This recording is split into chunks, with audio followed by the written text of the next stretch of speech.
कर्नाटक के नगराथपेट में दिन दहाड़े राजस्थानी प्रवासी मुकेश राजपुरोहित की दुकान में घुसकर कुछ युवकों ने जानलेवा हमला किया। इस घटना ने दो बड़े गंभीर सवाल खड़े किए हैं। एक तो देश के सेक्युलरिज्म से जुड़ा है और दूसरा प्रवासियों की सुरक्षा से। नमस्कार, आप देख रहे हैं पंचतंत्र। आपके साथ मैं हूं स्वप्निल। देश भर के राजस्थानी प्रवासी आक्रोश में हैं। कर्नाटक की घटना के बाद कई प्रवासियों ने अपनी आप बीती बताई, जो इशारा कर रही है कि देश तो एक है, पर दूसरे प्रदेश में उनके साथ सौतेला व्यवहार होता है। भले ही राजस्थानी प्रवासी कई प्रदेशों की आर्थिकी की धुरी हैं, पर इसे पूरी तरह नजरअंदाज कर उन्हें तरह तरह से शिकार बनाया जाता है। आज इसी पर चर्चा करेंगे। मेरे साथ जो गेस्ट जुड़ रहे हैं आपको इंट्रोड्यूस करवा देता हूं। सचिन पांड्या जी, संयोजक है प्रवासी प्रकोष्ठ बीजेपी के कर्नाटक से, मेरे साथ जुड़ रहे हैं। सुरेश पारीक जी, प्रवासी सामाजिक कार्यकर्ता है। इंदर कुमार जी, महासचिव है अल्पसंख्यक मोर्चा बीजेपी के कर्नाटक से, और शरद टाक मेरे सहयोगी। आप सभी का स्वागत है समाचार प्लस पर। मैं शुरुआत सुरेश पारीक जी आपसे करना चाहता हूं। सुरेश पारीक जी, मैं समझना चाहता हूं कि देखिए, एक धार्मिक एंगल भी हो सकता है जो इंटॉलरेंस से जुड़ा है, दूसरा प्रवासी एंगल भी हो सकता है, और तीसरा ये एंगल भी तो हो सकता है कि प्रवासी हमारा बिगाड़ क्या लेगा। आपको क्या लगता है इस वक्त प्रवासियों के साथ हो क्या रहा है? नहीं, इसमें जो ये विषय हुआ है, ये घटना एक समाज को तोड़ने वाली घटना है। प्रवासी जहां कहीं भी हैं, वो गवर्नमेंट को अर्थोपार्जन के लिए टैक्स भी देते हैं, वहां पे रोजगार की भी व्यवस्था करते हैं और उनका पूरा सामाजिक कार्यों में सहयोग रहता है। लेकिन ये जो घटना हुई है, ये प्रवासियों के साथ में हिंदुत्व के ऊपर भी एक तरह का आक्रमण है। क्योंकि आज जो हिंदू है, आज क्या वो अपने प्रतिष्ठान या अपने घर में क्या हनुमान चालीसा भी पाठ नहीं कर सकता? ये एक बहुत बड़ा सोचने विषय हो गया है। तो उन लोगों ने जो ये टारगेट किया है, ये प्रवासी के साथ में उनको हिंदुत्व के ऊपर भी एक हमला है। हम सभी को इसका बहुत कट्टर हम लोग विरोध करते हैं। हमने विरोध प्रदर्शन भी किए हैं। यहाँ पे हमारे जो स्थानीय बीजेपी के जो नेता हैं, सब लोग मिलजुल कर हम लोगों ने इसका बहुत ये विरोध नहीं। लेकिन क्या आपको ये लगता है कि बात सिर्फ एक प्रदेश की नहीं है, बात अन्य प्रदेशों में भी इस तरह की घटनाएं हुई हैं या अलग अलग तरीके से प्रताड़ित किया गया है? लोकल हिंदू को टारगेट करना उतना आसान नहीं होता। ऐसे में क्या प्रवासी हिंदू सॉफ्ट टारगेट बन रहे हैं, आप ये कह रहे हैं? नहीं, ये स्वाभाविक रूप से ये सत्य है, क्योंकि लोकल हिंदू को टारगेट करना एक ये बड़ा विषय बन जाता है। लेकिन यदि प्रवासी हैं, तो प्रवासियों के सपोर्ट में वहां के संगठन, वहां का सहयोग मिलना, ये थोड़ा एक आसान काम नहीं है। तो शायद उन लोगों ने इसी उद्देश्य से किया होगा कि प्रवासी जो हिंदुओं को यदि हम लोग ऐसा करेंगे तो शायद इन लोगों का संगठन इतना बड़े स्तर पे नहीं है। लेकिन आपको मैं बताना चाहता हूँ, बेंगलोर जैसे शहर में हमारा प्रवासी समाज का संगठन इतना मजबूत है कि हम सभी समाज मिलकर ऐसे जो ये टारगेट बना के जो ऐसे करते होते हैं, उनका हम लोग घोर विरोध करते हुए आ रहे हैं और आगे भी करेंगे। ऐसी घटनाएं आगे नहीं हो, इसके लिए हम सभी लोग जागरूक हैं और हम लोग इस पे काम कर रहे हैं। मैंने कल भी कहा था, कल भी एक डिबेट थी राजस्थान के एक शहर चित्तौड़गढ़ में जिस तरह के हालात बने हैं उसको लेकर, कि मंदिरों के सामने से, हमारे घरों के सामने से प्रभात फेरियां निकलती हैं, ईसाई भाई क्रिसमस के आसपास मार्च निकालते हैं, किसी तरह की कोई तकलीफ नहीं होती। हम रोज सुबह अजान सुनते हैं, हमें किसी तरह की कोई तकलीफ नहीं होती। हनुमान चालीसा से तकलीफ बनाना, ये किस तरह का सेक्युलरिज्म है? सचिन पांड्या जी, संयोजक हैं प्रवासी प्रकोष्ठ के बीजेपी कर्नाटक से। मैं सचिन जी आपसे पूछना चाहता हूं, जी भाई साहब, क्या हो रहा है आखिर प्रवासियों के साथ? प्रवासी सॉफ्ट टारगेट है, मतलब हिंदू तो टारगेट है ही है, प्रवासी उससे भी सॉफ्ट टारगेट है। सर देखिए, ये कोई कर्नाटक की पहली घटना नहीं है। इससे पहले भी प्रवासियों में आसाम की घटना हो, चाहे गुजरात की घटना हो, अभी महाराष्ट्र की घटना हो, इससे पहले आपने तमिलनाडु की घटना ले लीजिए, अभी रिसेंटली तेलंगाना की घटना ले लीजिए और कर्नाटका की घटना ले लीजिए। हमारे प्रवासी लोग हमेशा अपने ईमानदारी, सच्चाई और मेहनत से जिस राज्य में रहते हैं, उस राज्य की संस्कृति को ग्रहण करते हुए अपने व्यापार को बढ़ाते हैं। हाँ। लेकिन दुर्भाग्य यह है कि जिस राज्य की आर्थिक स्थिति में उनका बहुत बड़ा योगदान होता है, उसको सबसे पहले टारगेट किया जाता है। इसके पीछे हम हिंदुओं को बांटा गया है। इसका मैं एक महत्वपूर्ण कारण बताता हूँ कि जब राजीव गांधी जी प्रधानमंत्री थे, तो सुप्रीम कोर्ट का जो डिसीजन था वो किसी धर्म विशेष के पक्ष में बदल दिया गया। उसी समय से ये तुष्टीकरण की राजनीति शुरू हो गई है।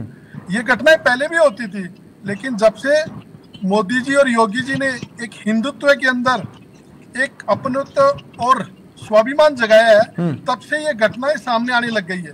क्योंकि प्रवासी अभी सामने करने लग गए। आपने शायद वीडियो देखा होगा। नहीं, लेकिन मुझे नहीं लगता कि ये मामला सिटिंग गवर्नमेंट और सिटिंग विपक्ष से जुड़ा हुआ है। आप देखेंगे महाराष्ट्र में भाजपा भी सहयोगी है गवर्नमेंट में, कर्नाटक में भले ही भाजपा सहयोगी नहीं है, विपक्ष में है। क्या ये मामला आप सिटिंग गवर्नमेंट और सिटिंग विपक्ष से जोड़ते हैं? नहीं, आप इसको दूसरे एंगल में लीजिए सर। देखिए, हर घटना सरकार नहीं रोक सकती है, हर व्यक्ति के लिए पुलिस नहीं मिल सकती, ये सत्य है। लेकिन घटना के बाद में जो सरकारी सहयोग मिलना चाहिए, जिन लोगों के खिलाफ एफआईआर होनी चाहिए, जिन धाराओं में एफआईआर होना चाहिए, वो नहीं हो पाती है। उसके पीछे जो बीजेपी के अलावा जो बाकी शासित राज्य हैं, जो दूसरी सरकारें हैं, वो हमेशा प्रवासियों को टारगेट करके एक छोटे से साधारण मुद्दा समझ के उनके खिलाफ कार्रवाई नहीं करते, दोषी पकड़े नहीं जाते। इस घटना के अंदर भी यदि मान लीजिए स्थानीय लोग नहीं मिलते और चुनाव का समय था, तो हमारे सांसद तेजस्वी और पीसी मोहन जी यदि रोड पे नहीं आते, तो ये घटना इतना मीडिया में स्थान नहीं प्राप्त कर पाती थी। ठीक है, इंदर कुमार जी, मैं पूछना चाहता हूं कि क्यों भाई, एक तरह से देखें तो प्रवासी भी हर राज्यों में अल्पसंख्यक समुदाय हैं, एक नजर से अगर देखा जाए, मैं गलत तो नहीं कह रहा हूं, फिर आखिर क्यों इस तरह की चीजें हो रही हैं उनके साथ? इसमें एक समस्या ये है कि प्रवासियों को इतनी ज्यादा सीरियस से जो भी सरकार आए इतना सीरियस नहीं लेती, मगर जब भी भारतीय जनता पार्टी सरकार में आई, थोड़ी बहुत उनकी सुनवाई हुई है, बाकी समय में उनकी सुनवाई बहुत कम हुई है। मगर ये जो घटना जो घटी है, ये प्योरली इसमें सरकार का हाथ है करके पूरा नहीं बोल सकते हैं, मगर सरकार का रवैया सही नहीं था। सरकार इस इश्यू को जिस तरह से उठाना चाहिए था उस तरह से नहीं उठाया। जब एक हिंदू के ऊपर 4-5 मुसलमान आके उनके ऊपर प्रहार करते हैं, हिंदू चालीसा जो हनुमान चालीसा का भजन जो चालू है उसको बंद कराने के लिए उनके ऊपर प्रहार करते हैं, तो उसी वक्त उस एरिया का जो दिनेश गुंडूराव जी है, उसी एरिया के लड़के उनका और मंत्री भी है, वो इमीडिएट बोल दिया होता है बहुत गलत है, इनको इमीडिएट अरेस्ट कर दीजिए करके बोल दिया होता तो इतना बड़ा इश्यू होता ही नहीं। और हमारा इस बार बहुत अच्छा एकता रही, पूरा प्रवासियों ने इतनी एकता दिखाई कि इस एकता से अब कोई दूसरा इतना जल्दी अपने ऊपर प्रहार करने का सोचेगा। लेकिन इंदर कुमार जी, देखिए, मैंने करीब अपनी लाइफ के 16 साल हैदराबाद में बिताए हैं और मैंने एक बात को महसूस किया कि शुरुआत में शहर आपको अपनाता नहीं है, बेंगलोर भी इससे जुदा नहीं है, लेकिन 2 या 3 साल के बाद जब शहर आपको अपनाना शुरू करता है, वहां से लाइफ शुरू होती है उन शहरों में। ये बायसनेस है और ऐसा नहीं है कि ये वन साइडेड है। साउथ के पीपल्स जब नॉर्थ साइड आते हैं तो उनके साथ होती है और नॉर्थ के पीपल्स जब साउथ साइड जाते हैं तो उनके साथ होती है। इसे तो कोई भी नहीं पाट पाया ना, मैं गलत तो नहीं कह रहा हूं? ये सही है, प्रवासियों को थोड़ा तकलीफ तो हर बार कहीं किसी जगह पे रहते प्रवासियों को तो तकलीफ उठाना ही है थोड़ा बहुत, मगर इसमें ढल गए हैं हम और आज जितने भी लोग हैं उनके साथ लेके चलने में हम माहिर भी है और वो भी वो जानते कि ये लोग थोड़ा शांति प्रिय है तो इनको नेग्लेक्ट कर देते हैं जो भी इश्यू आता है। और इस बार ऐसा नहीं हुआ कि नेग्लेक्ट नहीं हुआ, सभी लोगों ने साथ दिया, लोकल लोगों ने भी थोड़ा बहुत आके हमको साथ दिया। जब जैसे सुरेश जी ने बताया कि सांसद, दोनों सांसद आए और तीनों सांसद जो कैंडिडेट है वो तीनों आके इसका बहुत ज्यादा विरोध किया और पूरा समाज इसके साथ खड़ा था। जैसे तो कांग्रेस के सरकार में इसका सपोर्ट चलना एकदम वाजिब है, क्योंकि आप विधानसभा में पाकिस्तान का जिंदाबाद बोल दो तो उसका भी सपोर्ट होता है, तो इसका भी सपोर्ट होना वाजिब है एकदम। पाकिस्तान जिंदाबाद बोलने के वो गारंटी है कि डिफरेंस होना चाहिए। जैसे कि मैंने कोट किया, मैं बता दूं कि राजस्थान के चित्तौड़गढ़ में शिव भक्तों पर एक मस्जिद के सामने से निकलने पर पथराव होता है और कुछ ही घंटों के भीतर 18 लोग गिरफ्तार कर लिए जाते हैं। लेकिन अगर आपको करौली कांड याद हो तो उसमें पहली गिरफ्तारी कितने समय के बाद हुई थी, आप भूले नहीं होंगे। और ऐसी घटनाओं का खुलकर जब विरोध होना चाहिए, कुछ तथाकथित सेक्युलर दल अपने आप को सेक्युलर दिखाने के चक्कर में पहले निशाना साधते हैं, बाद में कहीं अपने संबोधन में 5 या 6 मिनट के बाद ऐसी घटनाओं की निंदा करते हैं, जो अपने आप में एक सोचनीय विषय है। लेकिन मैं शरद आपके पास आ रहा हूं। शरद, होता क्या है, देखिए हर सरकारों के नजर में पलायन शब्द तो होता है कि लोग पलायन कर रहे हैं और उनके पास वादे होते हैं कि हम पलायन करने वाले लोगों को रोकने की पूरी कोशिश करेंगे, लेकिन जो पलायन कर गए हैं उनके नाम पर कोई एक सिंगल कानून नहीं है कि जो वहां चले गए हैं भाई उनके साथ किसी तरह का भेदभाव ना हो या उनके साथ वहां पर किस तरह की स्थितियां बन रही हैं, इसे लेकर कोई स्पष्ट कानून है ही नहीं। जो कॉमन कानून है उसी के अंडर में ये आते हैं, जबकि होना यह चाहिए कि एक सेपरेट स्ट्रीम लॉ, एक कम से कम एक सिंगल स्टेटमेंट इनके लिए भी होना चाहिए। जी स्वप्निल, बिल्कुल आपने बहुत ही बेहतरीन सवाल किया है कि कॉमन कानून होना चाहिए। जो प्रवासी हैं, प्रवासी जो आज से 40 साल पहले या 50 साल पहले राजस्थान छोड़कर देश के विभिन्न हिस्सों में गए हैं, तो उनकी एक ही मुख्य समस्या रही कि वो जहाँ अपने व्यवसाय की स्थापना की है तो उस व्यवसाय को कैसे जमाए और वहाँ स्थानीय लोगों के साथ तालमेल कैसे बिठाए। लेकिन वो कभी इन समस्याओं को लेकर हमेशा जूझते रहे और हमेशा ये भेदभाव का उनके साथ ये घटनाक्रम होता रहा, उन पे हमले होते रहे, वो असुरक्षित रहे और उनके मन में एक डर सा व्याप्त था। किसी भी सरकार ने आज तक प्रवासियों की सुध नहीं ली और ना ही उन्हें सुरक्षा देने का कोई मतलब वादा किया और ना ही कोई कानून बनाया। हम बात करते हैं पूरे देश की समान नागरिक संहिता की, जो पिछले दिनों से ही एक चर्चा का विषय बना हुआ था। एक देश है तो एक कानून की यहाँ आवश्यकता पड़ती है कि जहाँ प्रवासी है। मैं आपको बताऊं स्वप्निल, एक बहुत बड़ा फिगर बताता हूँ, केवल एक कर्नाटक का फिगर बताता हूँ। कर्नाटक की बात करें तो कर्नाटक में 10 लाख से ज्यादा प्रवासी हैं जो व्यापार करते हैं और इस व्यापार का फायदा वहाँ की सरकारों को मिलता है, वहाँ के स्थानीय नागरिकों को मिलता है। उसके बावजूद इस प्रकार की घटनाएं प्रवासियों के मन को झकझोर देती है कि आखिर ऐसी घटनाएं क्यों होती है। सरकारों को ख्याल रखना चाहिए। बात देखो स्वप्निल, केवल अभी कर्नाटका का इशू सामने आया है, अभी महाराष्ट्र का इशू सामने आया।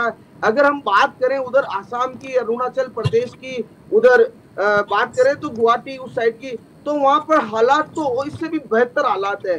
तो स्वप्निल, कानून एक होना चाहिए। इनको सरकारों को इस संबंध में विशेष ध्यान देते हुए पूरे प्रवासियों को लेकर एक कानून बना चाहिए ताकि वो सुरक्षित में, जब पूरा देश एक है। एक और चीज है शरद, देखिए क्या होता है, जैसे राजस्थानी प्रवासी जो मुंबई के पास रहते हैं उनसे मिलने के लिए हमारे प्रदेश के यानी राजस्थान के राजनीतिक चेहरे वहां पहुंचते हैं, कर्नाटक पहुंचते हैं, क्योंकि इनमें से कई ऐसे भी प्रवासी हैं जो राजस्थान में आकर वोट भी डालते हैं, तो उनके साथ जुड़ने की कोशिश करते हैं। देखने वाला उसे किस नजर से देख रहा है? देखने वाला ये देख रहा है अच्छा यहाँ का होकर भी अभी यहाँ का नहीं हो पाया। मैं सिर्फ ये कहना चाहता हूं, जबकि ये नजर बननी नहीं चाहिए। ये नजर इसलिए नहीं बननी चाहिए कि भाई देश तो एक ही है।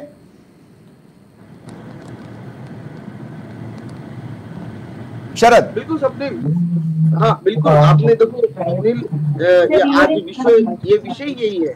सवाल यही है कि जो प्रवासी हैं उनके दो प्रवासियों को लेकर दोहरा नजरिया रखा जाता है हमेशा। वहाँ की सरकारें, लोकलिटी हमेशा सबसे बड़ा मतलब कि इशू सामने आता है कि लोकलिटी को लेकर वो बड़ा चिंतित रहते हैं और लोकलिटी कितना भी प्रवासी वहाँ के कल्चर में, वहाँ की संस्कृति में और वहाँ के जो भी वहाँ के जो उत्थान है, सामाजिक उत्थान में कितना भी योगदान दे, लेकिन आज तक वो वहाँ से सम्मिलित नहीं हो पाया और वहाँ की संस्कृति, वहाँ के लोगों से नहीं जुड़ पाया। ये समस्या हमेशा प्रवासियों के साथ एक बनी रही है।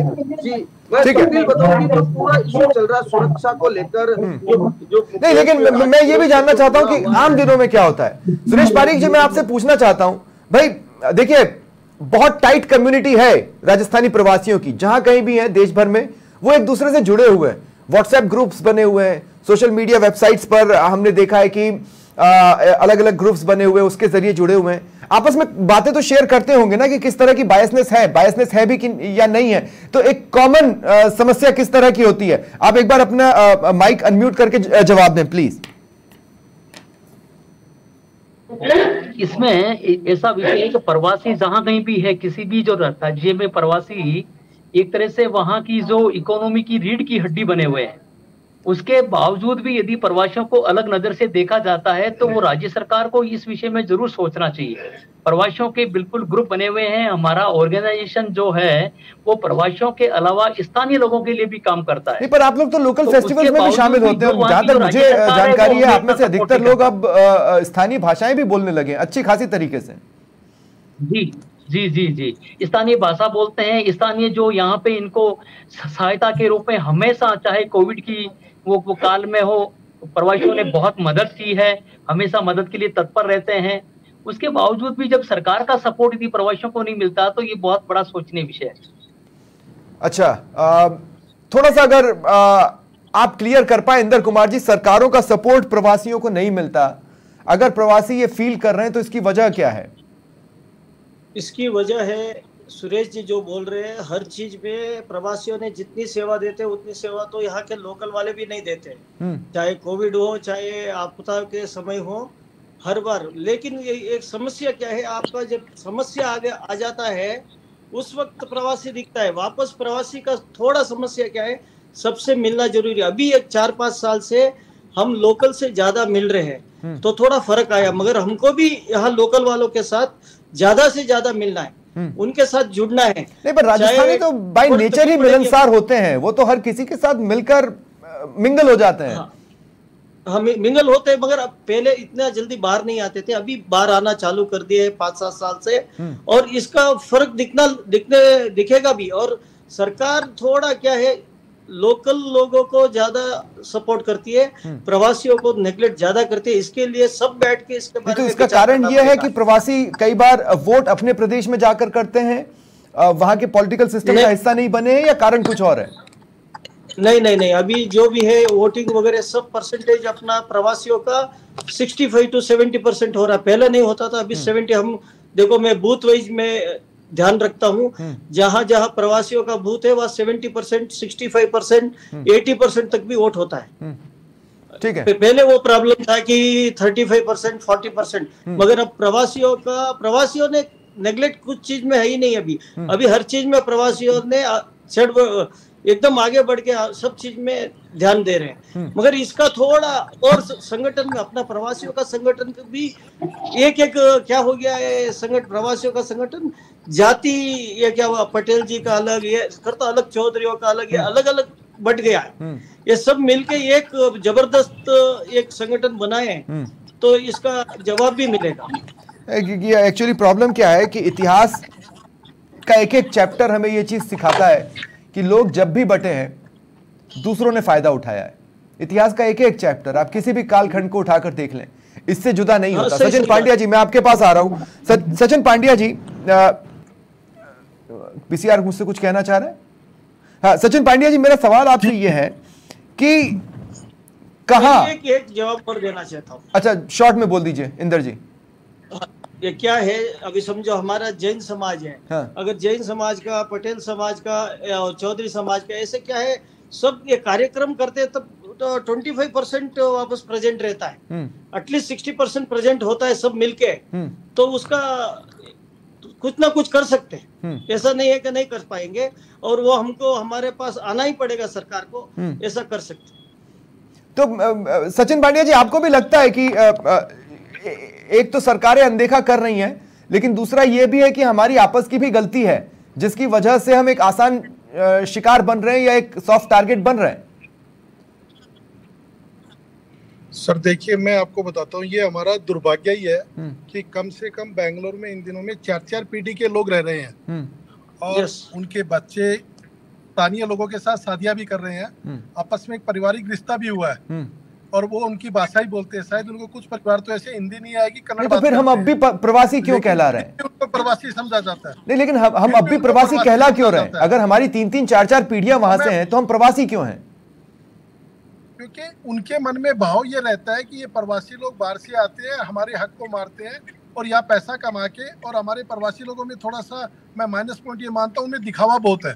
यहाँ के लोग हैं, वो स्थानीय लोग हैं, वो एक बड़े ही साधारण जीवन जीने वाले लोग हैं।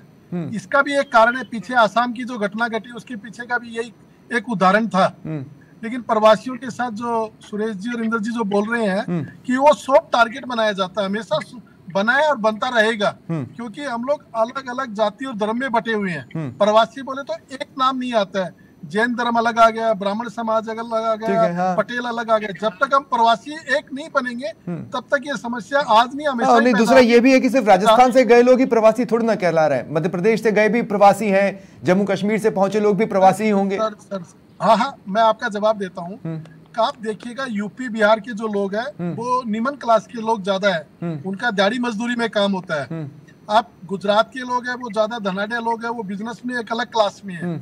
हमारे जो राजस्थानी प्रवासी वो हर बिजनेस में इन्वॉल्व है। और जहाँ ये घटना घटी हुई आपको जानकर आश्चर्य होगा कि पूरे बेंगलोर की इकोनॉमिकली जगह जो होलसेल की उसी जगह से, अब वहाँ पे सोने का मार्केट ले लीजिए, चांदी का ले लीजिए, स्पोर्ट्स का ले लीजिए, कपड़े का ले लीजिए, पूरा मार्केट वही। और जहाँ 80% मारवाड़ी रहते हैं जो अपने राजस्थान गुजरात के लोग रहते हैं, परंतु उस दिन संडे होने की वजह से दुकानें बहुत कम खुलती है और उसका फायदा उठाया और एक ऐसी घटना को अंजाम दिया।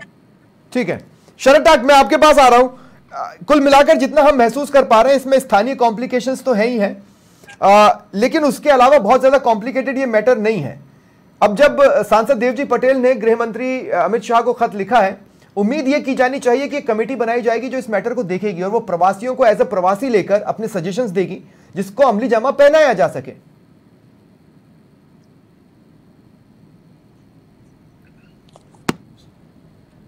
शरद म्यूट हटाना होगा आपको।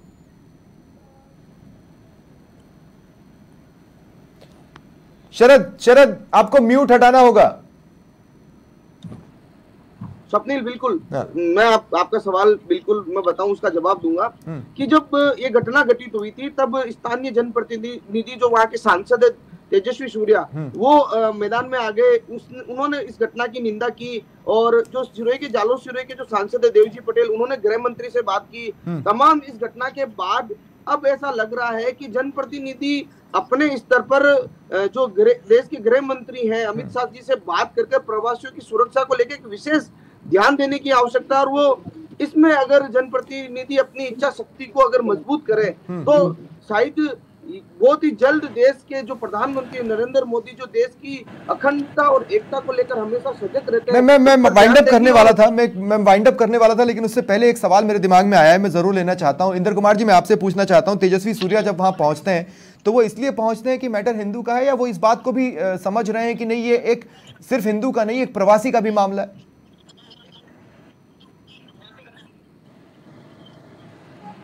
इंद्र जी आपको म्यूट हटाना होगा। तेजस्वी सूर्या जी को प्रवासियों से 100% उनको मोहब्बत है, प्यार है, और उनको मालूम भी है कि प्रवासियों का 1,80,000 वोट एक साइड पड़ता है। ठीक है, प्रवासियों का 1,80,000। ठीक है शरद, क्लोजिंग बहुत कम समय, शॉर्ट में बोलना। 1,80,000 मैं बताऊं कि तेजस्वी सूर्या ने प्रवासियों को लेकर जितनी सजगता दिखाई, नहीं, प्रवासियों के सपोर्ट में ऑलवेज रहे हैं वो प्रवासी समाज है जो उनका सम्मान करे। ठीक है इंद्र भाई, शरद टाक बोल रहे हैं। हाँ स्वप्निल, आप मेरी आवाज सुन रहे हैं? हाँ, जल्दी से बोलें। जो तेजस्वी सूर्या हैं वो प्रवासियों को लेकर बड़े सजग हैं, और प्रवासी राजस्थानी प्रवासी समाज 24 तारीख को तेजस्वी सूर्या का इस जो स्टंट रहा प्रवासियों को लेकर जो रहा वो उसको लेकर सम्मान करेंगे उनका, ताकि तेजस्वी सूर्या जब भी जरूरत पड़ती है। ठीक है, बहुत बहुत शुक्रिया आप सभी का मेरे साथ जुड़ने के लिए और चर्चा में शामिल होने के लिए। सवाल यही है कि चालीसा से चिढ़ और प्रवासियों से कुढ़ क्यों और कब तक?